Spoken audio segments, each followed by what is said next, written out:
morning. Good morning dito sa UAE and good morning na rin dyan sa Pilipinas. Ngayon, magluluto ako ng kinamatisang dilis. Meron akong dilis dito. Guys, yun yung dilis ko. Ang dami ng dilis ko. Charan! Yung dilis natin. Dami. Yung dilis natin.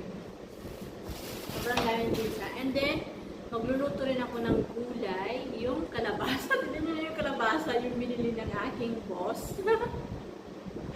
Sobrang laki ng kalabasa. Grabe, mas malaki pa sa ulo ko.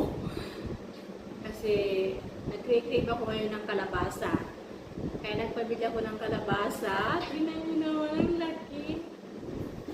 Igigisa ko lang ito, tapos lalagyan ko siya ng bagoong. Yung kalabasa. Tapos itong aking dilis, gagawan ko siya lalagyan ko siya ng kamatis.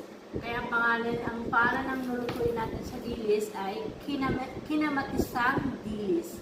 Tapos itong aking kalabasa ay parang ginisala. Igigisa ko lang siya, lalagyan ko siya ng bagoong. May bagoong pa kami dito. Tara guys, puto na tayo.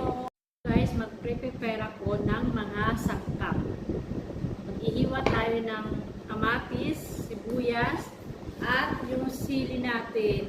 Wala akong siling panigang, pero ito na lang yung gagamitin ko. Para masarap, maanghang.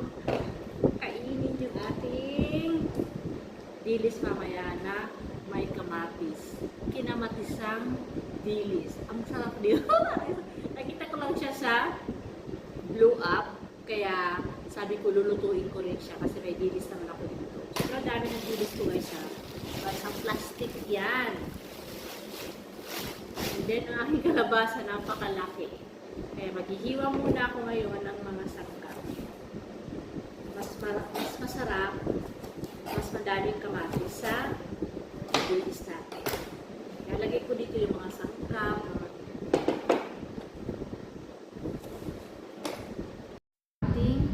Mga sangkap. May kamatis, sibuyas, and sili. Ito guys ha, magluluto muna tayo. Magluluto na tayo.